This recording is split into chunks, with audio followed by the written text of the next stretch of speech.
Hello दोस्तों, आप सभी को जुबे study centre by Mukesh sir का कोचिंग में आप सभी का स्वागत है। आज मैं आपको अर्थशास्त्र पढ़ाने जा रहा हूं। तो ये अर्थशास्त्र का पार्ट 2 में लाया हूं आपके लिए। तो इससे पहले मैं अर्थशास्त्र ही पढ़ाया हूं जो कि पार्ट 1 है। तो आप उसको देख लीजिएगा ताकि उसको देखने से इसके बाद अगर ये देखते हैं तो आपको समझने में काफ़ी सुविधा होगी। तो मैं आशा करूँगा आप पहले वो वीडियो देखेंगे, इसके बाद ये पार्ट 2 वीडियो देखेंगे। तो देखिए, अर्थशास्त्र का मौलिक विषय हम लोग जो है टॉपिक्स है ये। तो इसके अंतर्गत में हम लोग किन किन चीज़ों को पढ़ेंगे तो उसके ऊपर मैं दिया हूँ। देखिए, निम्नलिखित विषय वस्तु अर्थशास्त्र के क्षेत्र के अंतर्गत आते हैं। तो इसके बाद हम इस सब टॉपिक्स के ऊपर में डिस्कस करेंगे। देखिए, इसी बीच में मैं थोड़ा रोक कर आप लोगों को ये कहना चाहूँगा कि आप आगे मैं भी पढ़ाने में व्यस्त हो जाऊँगा और आप भी पढ़ने में व्यस्त हो जाएंगे। तो इससे पहले मेरे चैनल को ज़रा सब्सक्राइब कर दीजिएगा और साथ में अपने फ्रेंड सर्किल में भी इसको शेयर कर दीजिए, जिससे थोड़े बहुत अर्थशास्त्र के बारे में आपका मित्र मंडली जो है वो भी ज्ञान अर्जित कर सके। ठीक है, तो समय ना गवाते हुए मैं आप टॉपिक्स पे आता हूँ। तो देखिए क्या है, निम्नलिखित विषय वस्तु अर्थशास्त्र के क्षेत्र के अंतर्गत आते हैं। जैसे कि क्या होता है, देखिए पहला हमको आता है उपभोग। उपभोग बोले तो क्या होता है, कंजप्शन। कंजप्शन मतलब कहने का मतलब क्या समझते हैं, उपभोग कहने का मतलब क्या समझता है, जैसे कि हम किसी चीज का हम उपयोग कर रहे हैं उसको हम लोग क्या बोलते हैं, उपभोग बोलते हैं। इकोनॉमिक्स के ही ये सब वर्ड है। देखिए, अगर ये सब आप नहीं अच्छी तरह से इसका समझ पाएंगे तो मैं आपको ये कहना चाहूँगा अपने तरफ से कि आप इकोनॉमिक्स को नहीं समझ पाएंगे। ये सब बेसिक थिंग्स है इकोनॉमिक्स के लिए। आपको ये सब चीज़ों को जानना अत्यंत आवश्यक होता है। अगर ये सब नहीं समझ पाएंगे तो ना ही आपको इकोनॉमिक्स पढ़ने में अच्छा लगेगा और ना ही उसको आप समझ पाएंगे। जब जाहिर सी बात है, जब समझ में नहीं आएगा तो आपको लिए इकोनॉमिक्स एक मैथ जैसा हार्ड सब्जेक्ट बन जाएगा। लेकिन ऐसा कुछ नहीं है। अगर आप समझते हैं इन शब्दों का और इसका एनालिसिस कर पाएंगे, एक्सप्लेन कर पाएंगे, तो मैं आशा करता हूं कि आपको इकोनॉमिक्स आपके लिए इजी हो जाएगा। तो मैं अपने तरफ से सिंपल भाषा में समझाने का आपका प्रयास करूंगा। देखिए, तो देखिए उपभोग क्या होता है। उपभोग बोले तो जैसे कि आप मान लीजिए किसी चीज का उपभोग कर रहे हैं, डेट मीन्स आप उसका उपयोग कर रहे हैं, तो उसको हम लोग बोलते हैं उपभोग। इंग्लिश में इसको बोलते हैं कंजप्शन। ठीक है, तो क्या बोल रहा है, देखिए इसका डेफिनेशन क्या होगा। मैं आपका संक्षेप में डेफिनेशन दिया हूं सभी का, तो थोड़ा समझ लीजिए इसको। हमारे रटिएगा मत, ठीक है, रटना नहीं है बल्कि इसको अच्छी तरह से बारीकी से समझना है, एक एक वर्ड को समझना है। मैं भी अपने तरफ से समझाने का आपको पूरी तरह से कोशिश करूंगा सिंपल भाषा में। तो हमारी आवश्यकताओं को पूरा करने का कार्यकलाप ही उपभोग कहलाता है। मतलब आपकी जो आवश्यकताएं हैं, जो आपकी जो जरूरत है, उसकी आवश्यकताओं को जो पूरा करने का जो क्रियाकलाप होती है, उसी को हम लोग क्या बोलते हैं, उपभोग कहलाता है। अगर आपको डेफिनेशन नहीं समझ में आती, इससे भी मैं सिंपल भाषा बोलता हूँ। मतलब हमारी आवश्यकताओं को पूरा करने का, आपकी जो आवश्यकता है उसको कोई ना कोई तो पूरा करता होगा, या किसी विधि के जरिए पूरा होता होगा, किसी क्रियाकलाप के जरिए पूरा होता होगा। तो उसको पूरा करने के क्रियाकलाप को ही हम क्या बोलते हैं, उपभोग कहलाता है। ठीक है, दूसरे नंबर में क्या है, उत्पादन। उत्पादन बोले तो प्रोडक्शन। प्रोडक्शन मतलब कहने का मतलब क्या है, माने पैदावार। अब जैसे कि मान लीजिए थोड़ी देर के लिए आप हमको बुद्धि बनाने वाला एक मशीन समझ लीजिए। तो मैं क्या कर रहा हूँ, मैं भी तो एक प्रोडक्शन कर रहा हूँ। ठीक है, मैं क्या कर रहा हूँ, एक बुद्धि बना रहा हूँ। जैसे मैं आपको समझाने के लिए बोल रहा हूँ, जैसे कि मान लीजिए मैं एक कोई मशीन हूँ और बुद्धि को बना रहा हूँ। ठीक है, तो बुद्धि बनाना कहने का मतलब क्या, मैं बुद्धि को प्रोडक्शन कर रहा हूँ और आप उसका क्या कर रहे हैं, उपभोग कर रहे हैं। तो ठीक है, तो आप एक नंबर में आ जाएगा उपभोग और मैं उत्पादन में आ जाऊंगा। तो मैं दैट मीन्स उसका उत्पादन कर रहा हूँ। तो प्रोडक्शन, प्रोडक्शन क्या होता है, देखिए उत्पादन का अर्थ है आवश्यकताओं की पूर्ति के लिए वस्तु की उपयोगिता या सेवा। ठीक है, अपने आपकी इंसान की आवश्यकताओं को पूरा करने के लिए वस्तु की क्या होना चाहिए, उपयोगिता होना चाहिए। डेट मीन्स मतलब आप उसका माने किसी काम का होना चाहिए। जैसे कि मान लीजिए आप कोई वस्तु है, जैसे कि मेरे हाथ में मान लीजिए एक बल्ब है। ठीक है, अगर ये मान लीजिए ये बल्ब अगर ठीक से ना जले तो डेट मीन्स इसकी उपयोगिता नहीं है, इसका कोई काम नहीं है, तो ये मेरे लिए वस्तु नहीं होगा। लेकिन जब यही अगर बल्ब ठीक से जल रहा है, जलकर मान लीजिए हमारा अंधकार कमरे को अगर प्रकाशमय कर रहा है, तो डेट मीन्स ये मेरे लिए क्या होगा, वस्तु होगा।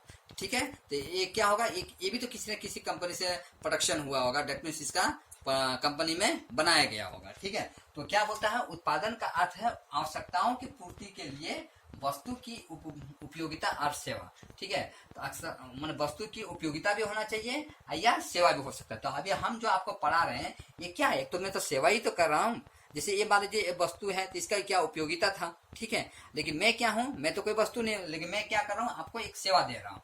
तो ठीक है, तो मैं भी एक हिसाब से अगर अर्थशास्त्र के हिसाब से देखा जाए तो मैं भी क्या हूँ, एक प्रकार का वस्तु हूँ जिसका उपयोग करके आप अपना भविष्य को सुधार सकते हैं या अपने मन मस्तिष्क जो ज्ञान का स्तर है उसमें थोड़ी बहुत विस्तार कर सकते हैं। पूरी तरह से नहीं, पर थोड़ा बहुत जरूर आप विस्तार कर सकते हैं, ठीक है। तीसरा नंबर है वितरण। वितरण क्या है, डिस्ट्रीब्यूशन, इंग्लिश में इसको बोलते हैं डिस्ट्रीब्यूशन। उत्पादित वस्तुओं को उपभोक्ता तक पहुंचाना ही वितरण कहलाता है। वितरण बोले तो क्या होता है, जैसे कि मान लीजिए ये लाइट है, ये जो मेरे हाथ में लाइट है, ये मान लीजिए कंपनी में बन गया, तो इसको लाने के लिए हम तो कंपनी में नहीं गए, ये कंपनी किसी माध्यम से इसको कहाँ तक ला दिया, हमें मार्केट तक ला दिया। मार्केट तक जब ला दिया तो इसको मैं गया कुछ पैसे देकर खरीद कर इसको अपने पास लाया और अपनी जरूरत जो है जरूरतों को पूरा किया, ठीक है। तो ये एक्चुअली में कहाँ बना, ये इसको क्या बोलेंगे, डिस्ट्रीब्यूशन। डिस्ट्रीब्यूशन में कहने का मतलब वितरण, वितरण कहने का मतलब देना, ठीक है। तो कैसे देना, ऐसे फ्री में नहीं देना, कुछ मूल्य लेकर देना, ठीक है। तो डिस्ट्रीब्यूशन क्या होता है, उत्पादित वस्तुओं को, मतलब दैट मीन्स एक कंपनी में क्या हुआ, इसका उत्पादित हुआ, ठीक है। उत्पादित वस्तुओं को उपभोक्ता तक पहुंचाना। उपभोक्ता कौन है, हम है, हम और आप क्या है, उपभोक्ता है। उपभोक्ता तक पहुंचाना ही क्या कहलाता है, वितरण कहलाता है। किस भाषा में, आपका इकोनॉमिक्स का या अर्थशास्त्र के शब्द है ये सब, ठीक है, अर्थशास्त्र के भाषा में। 4 नंबर है विनिमय। विनिमय क्या होता है, एक्सचेंज। एक्सचेंज बोले तो क्या होता है, मैंने मेरी जो चीज है वो आपको देता हूँ और आपका जो चीज है वो मुझे दीजिए, ठीक है। इसको आदान प्रदान प्रक्रिया को ही हम लोग क्या बोलते हैं, एक्सचेंज बोलते हैं। तो इकोनॉमिक्स में भी ये चीजों का आदान प्रदान होता है। तो किन चीजों का आदान प्रदान होता है, जैसे कि मान लीजिए आपके पास कोई वस्तु है और मेरे पास रुपया है, ठीक है। आपको रुपया चाहिए और मुझको क्या चाहिए, वस्तु चाहिए। तो मैं आपको पैसा दे दिया और आप हमको क्या दे दिया, रुपया दिया। उस रुपया से मैं अपना जरूरत की कोई सामग्री जो है खरीदना है, मैं अपना खरीद सकता हूँ, ठीक है। तो क्या देखिए, विनिमय क्या होता है, एक्सचेंज बोलते हैं। कोई भी इंसान हो, देश हो या समाज हो, अपनी आवश्यकताओं के सभी वस्तुओं का उत्पादन खुद नहीं कर सकता, वह दूसरों पर निर्भर करता है। कोई भी व्यक्ति हो, कोई भी समाज हो या कोई भी देश हो, अपनी आवश्यकताओं की सारी चीजों का उत्पादन स्वयं नहीं कर सकता। यहाँ तक कोई देश भी नहीं कर सकता। जैसे देखिए, देश भी, जैसे आप अमेरिका को बोलिएगा कि अमेरिका बहुत डेवलप कंट्री है तो उसे कोई चीज का आवश्यकता नहीं पता, नहीं, वो भी क्या करता है, छोटे छोटे सामग्रियों के लिए किसी दूसरे देश पर डिपेंडेंट रहता है। जैसे कि मान लीजिए उसमें अगर औद्योगिक कंपनी है, औद्योगिक देश है, तो अनाज के खपत के लिए वो क्या करता है, जैसे भारत अन्य देशों पर डिपेंडेंट होता है, ठीक है। मैं उदाहरण के तौर पर बताया आपको, ठीक है। इस तरह से आप समझ गए क्या, कि कोई भी इंसान हो या देश हो या कोई भी समाज हो, अपने आवश्यकताओं को पूरी करने के लिए पूरी वस्तुओं का उत्पादन स्वयं नहीं कर सकता। तो मैं आशा करूंगा 4 नंबर आप पॉइंट समझ गए होंगे। 5 नंबर देखिए, मुद्रा। मुद्रा के बोले तो इंग्लिश में बोलते हैं उसको मनी। मनी एक्चुअली में मनी क्या होता है, ठीक है। मनी एक्चुअली में क्या होता है, वस्तुओं का खरीद बिक्री करने के लिए किसी चीज का आविष्कार किया गया, ठीक है, उसी का नाम दिया गया मनी, ठीक है। तो क्या है, अब थोड़ा डेफिनेशन के हिसाब से पढ़ता हूँ। विनिमय की असुविधाओं को दूर करने के लिए मुद्रा का आविष्कार किया गया। अब मुद्रा का आविष्कार करना मतलब जैसे कागजी नोट है, आपका ये नोट का आविष्कार करना क्यों आवश्यकता पड़ा। देखिए, आज के डेट में अगर मान लीजिए पैसा नहीं था, आज के डेट में हमारा पैसा है, एक समय में जब हमारा पास पैसा नहीं था, रुपया का आविष्कार नहीं हुआ था, तब हम कैसे चलते थे, तब क्या वस्तु का आदान प्रदान नहीं होता था, हाँ तब होता था आदान प्रदान। कैसे होता था, जैसे कि मान लीजिए उसको विनिमय प्रणाली के मतलब दैट मींस बार्टर सिस्टम के हिसाब से।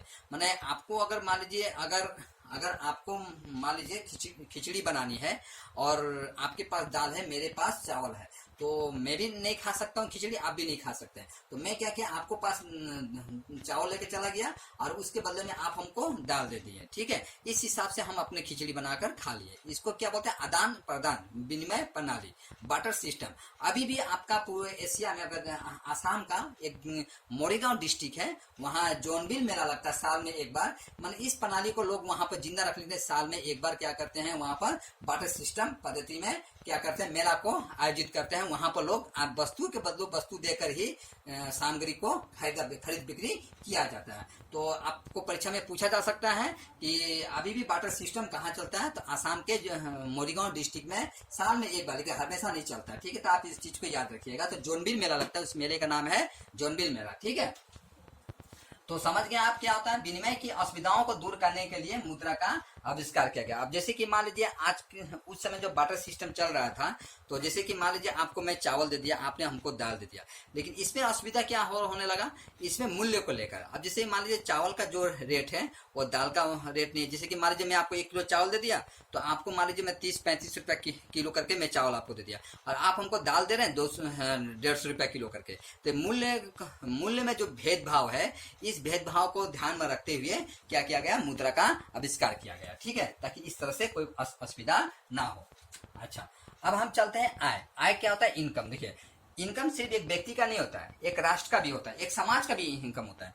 तो व्यक्तिगत आय, राष्ट्रीय आय आदि का वितरण के साथ, ठीक है, जन कल्याण के साथ संपर्क का अध्ययन अर्थशास्त्र का मूल विषय है। अब मान लीजिए आपका जो इनकम हो रहा है, ये इनकम सिर्फ आपके लिए नहीं हो रहा है, ठीक है, या आप सिर्फ अपने लिए नहीं कर रहे हैं, आप क्या कर रहे हैं, किसी दूसरे के लिए कर रहे हैं। देश, मान लीजिए अब हमारा भारत जो देश है, जैसे आप मोदी जी को देखिएगा, उदाहरण के तौर पर मैं मोदी जी को ही ले रहा हूँ। मोदी जी क्या करते हैं, विदेशों में जाते हैं, वहाँ के जो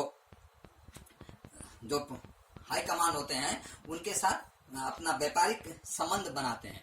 क्यों संबंध बनाते हैं? अब ये संबंध क्या वो अपने लिए बना रहे हैं? नहीं, वो राष्ट्र के लिए बना रहे हैं। ठीक है, इससे क्या होता है, आम जनता को प्रॉफिट होता है। और हम जो कार्य करते हैं, तो ये तो हम पूरे सभी के लिए कार्य नहीं कर रहे हैं। मैं जो अभी आपको पढ़ा रहा हूँ, मान लीजिए मैं बच्चों को 2-4 बच्चों को मैं पढ़ाकर मैं ट्यूशन कमा रहा हूँ, उदाहरण के तौर पर बता रहा हूँ आपको।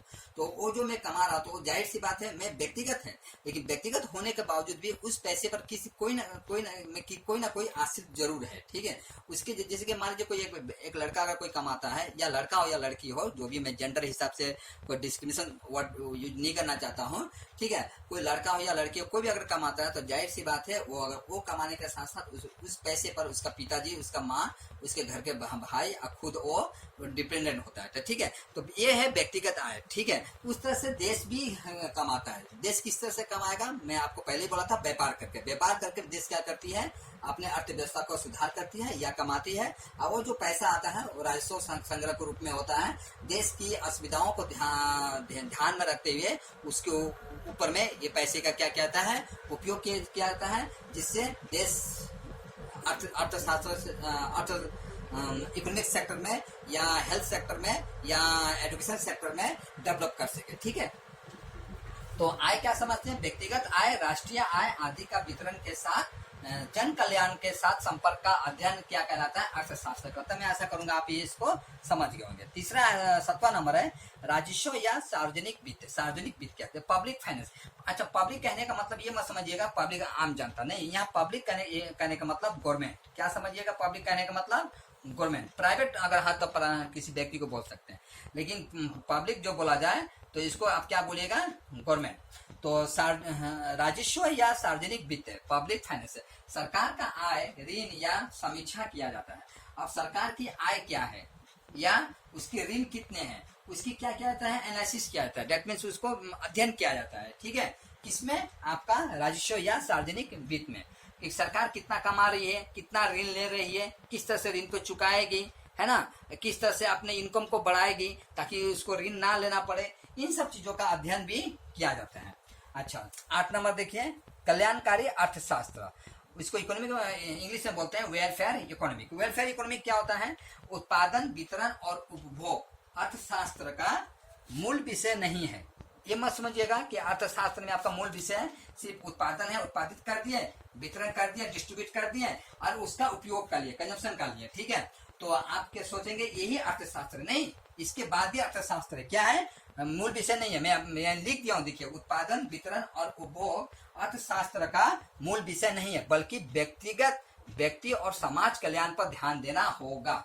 ठीक है, क्या होता है, बल्कि व्यक्ति और समाज कल्याण पर हमें क्या करना पड़ता है, किसी व्यक्ति पर या समाज कल्याण पर भी ध्यान देना पड़ता है। जैसे कि मान लीजिए आप कमा रहे हैं, तो कमाने के साथ साथ आप क्या करते हैं, कुछ डोनेट भी करते हैं। ठीक है, डेट मीन्स जैसे मान लीजिए किसी का कोई ऐसा असुविधा हो, तो अपने हिसाब से जो भी आप मदद करना चाहते हैं तो उसको आप मदद कर सकते हैं। इकोनॉमिकली मदद आप कर सकते हैं, फाइनेंशियली मदद उसको करते हैं। ठीक है, तो इस तरह से समाज में भी होता है। जैसे कि मान लीजिए किसी नेता को पकड़ लीजिए, जब ठंडे का दिन आता है तो मान लीजिए घर बनवा दिया किसी का, ये समाज के हिसाब से, समाज के हिसाब से उन्होंने कार्य करते हैं। तो ये किसमें आता है आपका कल्याणकारी अर्थशास्त्र।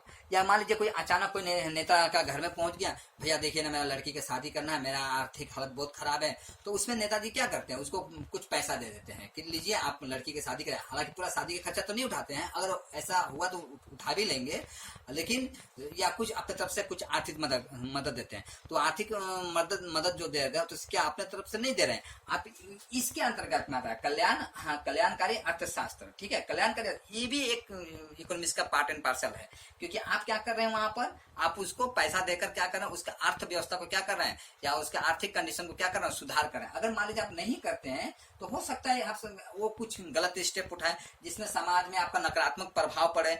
आप उसके नकारात्मक प्रभाव से हो सकता है कि आपका समाज दूषित हो जाए, या समाज भी नकारात्मक की तरफ अग्रसर बढ़ने लगे। इससे क्या होता है, आम देश में एक प्रकार का सिस्टमेटिक तरीके से देखा जाए तो समाज सिस्टमेटिक तरीके से ना जाकर माने बिगड़ भी सकती है, लोग में आक्रोश भी पैदा हो सकता है, समाज पतन की तरफ भी बढ़ सकता है। ठीक है, तो कल्याणकारी अर्थशास्त्र देखिए, इसको आप समझने का प्रयास कीजिएगा। वेलफेयर इकोनॉमी उत्पादन, वितरण और उपभोग अर्थशास्त्र का मूल विषय नहीं है, बल्कि व्यक्ति और समाज कल्याण पर भी हमें क्या करना पड़ता है, ध्यान को देना पड़ता है। ठीक है, 9 नंबर देखिए, पर्यावरण अर्थव्यवस्था, इकोनॉमिक ऑफ इन्वायरमेंट।